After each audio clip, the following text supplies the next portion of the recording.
Hello, I am Marilena Pateraki, and this is my presentation for the 15th International Conference on Interdisciplinary Social Sciences, entitled Science of the Past Means to the Future, the Heritagization of Ottoman-era Constructions in Greece between Ideology and Financialization. The presentation gathers preliminary findings and reflections from the research that I am currently conducting for my PhD thesis. Built remnants of the Ottoman era in post-imperial states can be seen as difficult heritage in the sense that they embed a dissociation that entangles ideological and emotive aspects of heritage making with the pursuit of material change in the everyday life. Here I would like to unfold some thoughts on the political workings of this dissociation in the Greek case, mainly the idea that the financial role attributed to Muslim royalty in the context of the Lausanne Treaty was crucial at the birth of an official preservation policy for Ottoman vestiges, forming an interplay with their dominant ideological perceptions where questions of symbolic order were intertwined with questions of ownership and practical use.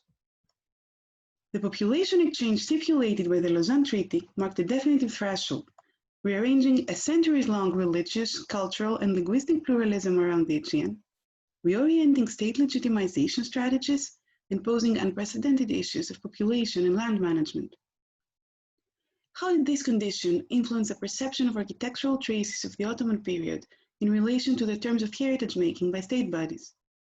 How did this perception relate to the evaluation of these constructions as exchangeable property in the context of minor Asian refugee rehabilitation policies?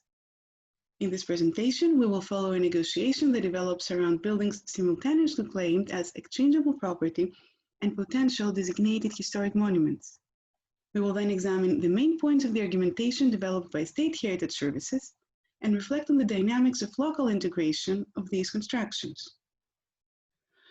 Registrations of Ottoman-era monuments begin obliquely in 1922, and in 1925 a group of mosques and other public buildings is registered as Byzantine monuments.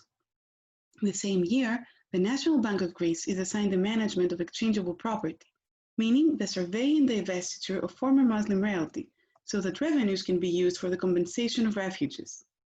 In the light of that, the Archaeological Service asks the regional FRH to sort out the Turkish monuments in the regions that are deemed worthy of preserving. Based on fluctuating response, the service files consecutive lists to the bank, containing mostly mosques and scant cases of other public functions. The bank argues that a listing would make a building less attractive to prospective buyers, and proposes that the list be shortened, urging local branches to even ignore existing registrations. Conciliations develop on many levels and in many directions. The bank presses for the identification of listing with expropriation, and the service seems to accept the idea, but the issue stumbles upon an unstable framework regarding sales of exchangeable property to the state.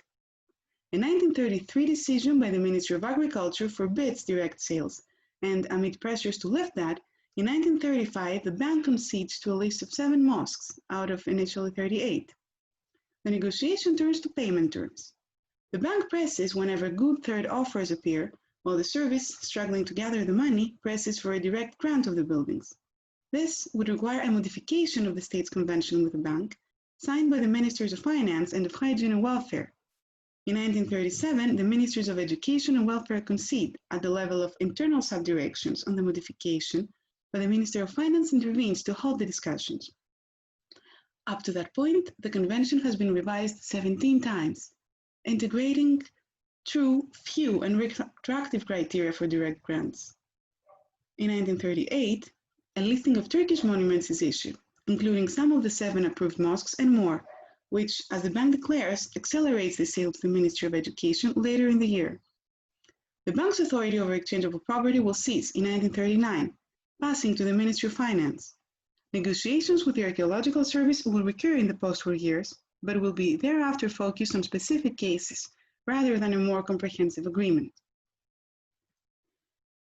This negotiation begins in a period when the refugee problem exerts acute pressures on the Greek failing economy and weakened diplomatic position. The bank's resistance could be seen in the context of defending its role as a political catalyst after being deposed in 1927 as the state's main bank of issue. State bodies lead a fragmented, self-conflicting negotiation, even within a recovering economy after 1933. The issue seems to outgrow conjunctural policies and relate to structural sectorial balances regarding spatial and monumental management. Exchangeable property posed a large-scale spatial problem, and the solution of a debenture loan for the refugee compensations deterritorialized it, turning an immovable debt into monetary. Modifications of the Convention gradually integrate provisions that facilitate sales based on geographical criteria, but these seem more tailored to a regional integration policy. At the urban scale, the Convention integrates the emergent planning laws only when it comes to applying street plans or the new horizontal property regulations. At the same time, state identity politics unfold mainly on intangible spheres, without engaging a coherent mechanism of spatial stewardship. Between 1926 and 1937, 16 decrees listing exchangeable monuments are issued, but this underpins the weakness of listing as a spatial policy tool. Introduced in 1920, it mainly marks a mode of drafting a symbolic corpus of historically or archaeologically important places, with no reference in the law even to a delineation of the listed good. Besides, in what concerns spatial management in general, the interwar state has opted for a roughly regulated, small to medium-scale laissez-faire environment that allows for greater flexibility in social integration. Thus, the interwar monumentalization of Ottoman-built remnants is largely condensed to a battle of ownership, where the bank claims them, pursuing liquidity on behalf of the state, while the state is shared. Part of it promotes their sale through the bank, and another part claims some on symbolic grounds without being able to make good on that claim. Identifying listing with expropriation is not imposed by either the ideological or legal background of the Heritage Service, as the matter concerns post-Byzantine buildings. Also, as shown by the greater inertia of the Fund of Archaeological Expropriations at the time, there is no capacity for extensive purchases. Could we perhaps approach this stance then as a vision of symbolic and political order? This idea relates also to a concept recurring in the discussions, which refers to a network of archaeological or local museums hosted in listed mosques, a practical solution to pressing problems of storing antiquities. This idea resonates with early 30s legal initiatives promoting a decentralized museum policy, as well as with later visions for a provincial tourist boost expressed by the Metaxas regime. The proposals do not rest on architectural or geographical differences. As the minister puts it, only such a use could be allowed by their status as declared monuments. Widespread convergence of central and local officials points at an aim that transcends the apparatus and works ipso facto projected on the national scale. A symbolic selection, reinserting specific elements of an invoked common Ottoman phase in a context defined by the cultural contents and practices of a new state. The common reuse framework underscores the unification of both architectural vestiges and different regions into a common frame of a national past. This appropriation viewpoint is reflected in the service's internal communications, along with the effort to adjust to the bank terms. Firstly, local officials often downplay Muslim connotations, justifying the purchase of mosques by linking them to archaeological or Christian contents. The curator of Rethymno is the only one to express, in 1927, a reaction to mosques being considered as exchangeable, pointing out that most of them, as is historically proven, used to be churches now about to be sold as Muslim property. He also employs a self-referential discourse between tolerance and cultural competition. When we allow some of them to be destroyed by indifference or aversion, then we obviously cannot call others barbarians when they destroy monuments of Greek history and art. This moralistic stance may also relate to the disregard traced in the service's discourse towards private ownership of declared monuments. Not only is this seen as dangerous to the preservation of the buildings, but their care is seen as a moral obligation of the state, which cannot afford to be seen by foreigners as neglecting historic structures.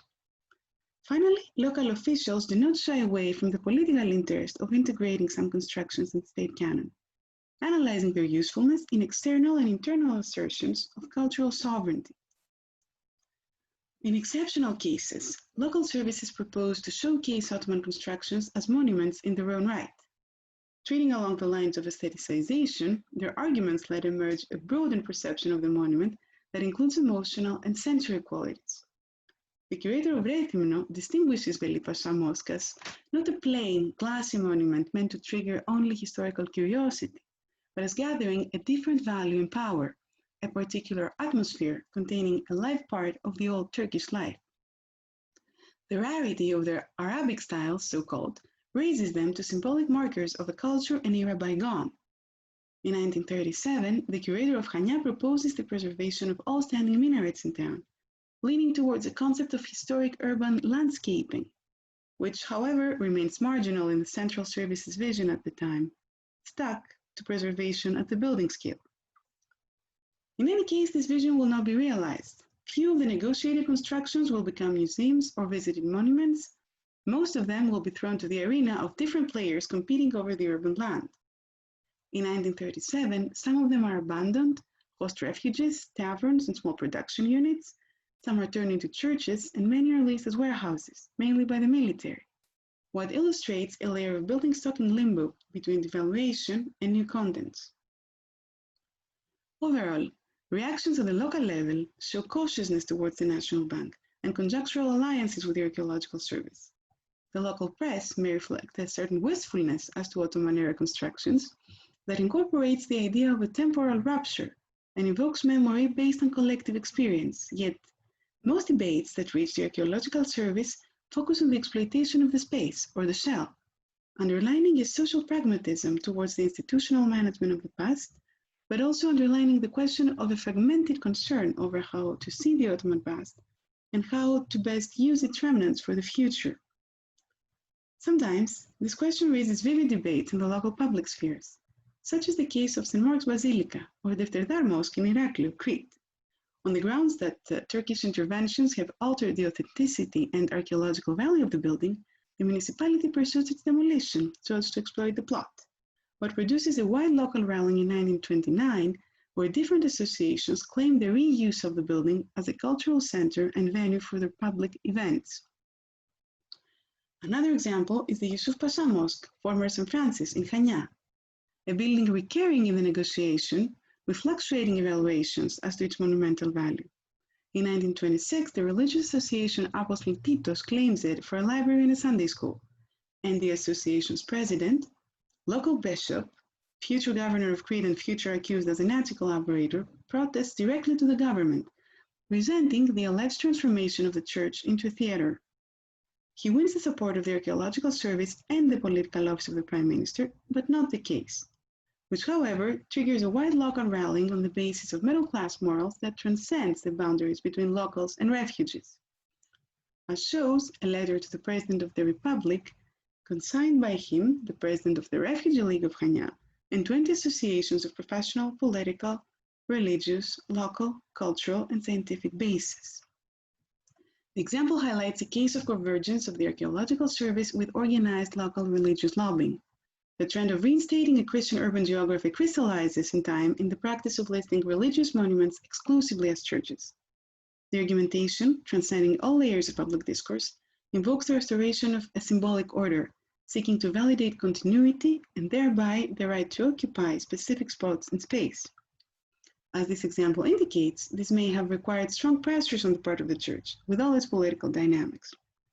The outcome was open, to the extent that the bargain was diffused within a greater multi-level antagonism. To conclude, I have tried to illustrate some hypotheses as to how the handling of exchangeable property influenced the early heritageization of Ottoman-built remnants in Greece, projecting all former Muslim reality onto a common platform.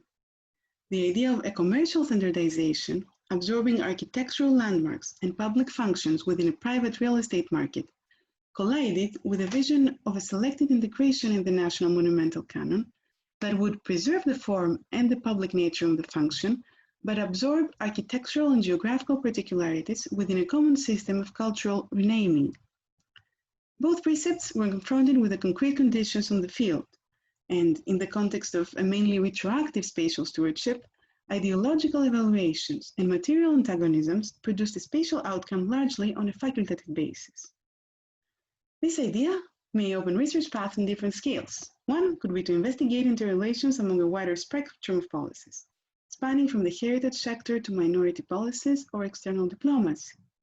The second could be to delve into specific local examples, so as to unravel how the fate of these constructions relates in time to the surrounding urban transformations.